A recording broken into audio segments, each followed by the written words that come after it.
contoh dari penelitian grounded theory ya. Ini saya ambil dari penelitiannya Tracy J. Starkey ini dengan judul The Critical Factors That Influence Faculty Attitudes and Perception of Teaching English as a Second Language Nursery Students. Nah, sini kita lihat bagaimana masalah yang diangkat dari penelitian ini ya. Jadi dalam penelitiannya ini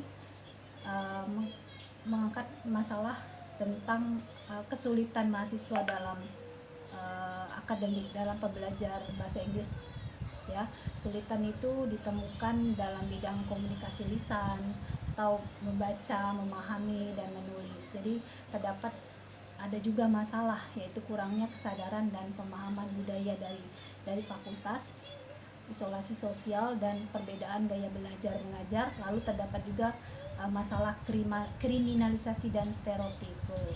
Nah, di situ. Jadi dia mengangkat masalah ini. Lalu kita lihat juga tujuannya dari penelitian ini. Tujuannya itu untuk mengeksplorasi faktor-faktor penting yang mempengaruhi sikap dan persepsi mahasiswa Fakultas Keperawatan tentang pengajaran bahasa Inggris sebagai bahasa kedua.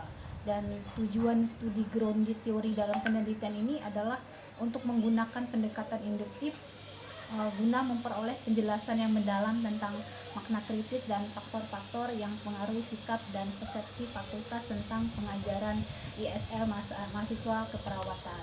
Dan di sini dia juga ada beberapa pertanyaan ya dalam penelitiannya ini, yaitu pertama, apa faktor yang mempengaruhi sikap pengajar dalam mengajar mahasiswa keperawatan, dan yang kedua, apa faktor kritis yang mempengaruhi persepsi fakultas dalam mengajar mahasiswa keperawatan, dan yang ketiga, bagaimana fakultas mempengaruhi keragaman sikap dan persepsi mahasiswa. Dan kita coba lihat juga metode yang dia pakai. Sini menggunakan landasan filosofi dari grounded theory, yaitu intraseksionisme simbolik dan pragmatisme. Jadi antara simbolikasisme melibatkan proses pembuatan makna dan konstruksi makna sebagai manusia terlibat dalam yang terlibat ya. Makna yang dianggap berasal dari lingkungan belajar oleh fakultas merupakan hasil interaksi antara makna-makna yang dianggap berasal dari makna sebelumnya.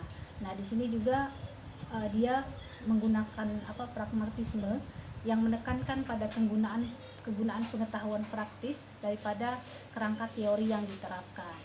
Lalu di sini hasilnya dari metode itu, dia hasil dari penelitiannya ini menggunakan grounded theory, yaitu menghasilkan suatu kerangka teori. Nah, jadi hanya kerangka teori yang bisa dikembangkan dari penelitian si Tracy ini, yaitu dapat digunakan untuk meningkatkan efektivitas mengajar bahasa Inggris sebagai mahasiswa keperawatan dalam pelajaran bahasa kedua. Lalu bisa meningkatkan ya peluang keberhasilan mahasiswa dan untuk meningkatkan keragaman dalam profesi keperawatan. Nah, itu saja sih teman-teman pemaparan dari saya tentang grounded theory. Selanjutnya tentang penelitian fenomenologi akan disampaikan oleh Pak Anas. Stop scale. Silakan Pak Anas.